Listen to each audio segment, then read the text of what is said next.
kasari, good evening. It's me, Ate Male, ng tendera ng LC. Mga kasari, ako ay mag-haul and pricing ng mga napamili ko kanina doon sa isang wholesale dito sa amin. I'm here again, okay? Hindi matuloy-tuloy ang inyong tendera, okay? Mag-haul and pricing nga pala ako. And then, still meron pa akong McDonald's. Ito ay McFloat, okay? Merienda tayo, guys. Ako'y nagugutom. Gusto ko ng matamis. Mahilig nga pala kasari ang inyong tendera ng isin ng matatamis. Kaya mataba ching-ching. So, habang ako ay mag-vlog sa inyo, ako ay nagre-repack din ng mantika. Is 20 pesos ang kalahati sa akin. Okay, pero pag meron din ako na 35, ito mga kasari. Okay, ito nga pala yung mga napamili ko. Nalagyan ko na ng price para i-display na lang ng aming tendera.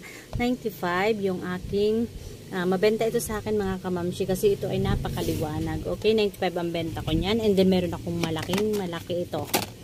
Yan mga kasari in 120. And then bubili nga pala ako nito pang 10 piso. Mura lang to dito sa amin. And then toothpick, 15 pesos. And then tatlong umbrella. Pandagdag na kasi naubos na yung umbrella ni Ate Malen. And then ito, bumili din ako ng pang 12 pesos ko. And then yung board marker ko ng pang 12. And then may malaki akong stick. Ang tawag dito, glue stick. Okay, 5. And then meron akong tigi 8 pesos. Yan mga kasari. And then meron din si Ate Malen na, yan brush. Pang 30 kasi may naghahanap din sa akin ng brush. And then may napamili pa ako doon, nagbili na din ako ng mga bola kung ano-ano. And then kanina ay napadaan lang ako kasi may kailangan akong bilhin kaya ako dumaan sa wholesale. Ang sarap-sarap mamili pero ang hirap maghanay. Ano mga kamansi, ito nga pala mga kasari ay yun, punong-puno naman ako. Diyos ko, ako nagre-repack, hindi ko maintindihan ang aking gagawin. Okay, kayo ba mga kamamsi, mga kasari, kumusta ang ating tindahan sa inyo? Kumusta kayo? Malakas ba? Dito mga kasari ay talagang sa awa ni Lord ay same pa rin. Okay, malakas always. Dapat lagi blessing.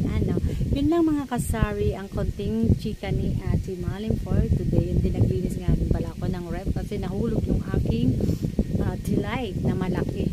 Ay nagkayatan ang malalagkit doon. Napakalakas din dito sa akin ng soft drinks. Ang soft drinks ko na 8 ounce ay mahirap. Okay, but Sprite and Royal it's okay lang. Kaya yun, konting tip, konting ipon. Hanggang dito na lang and bye. Have a good night to everyone.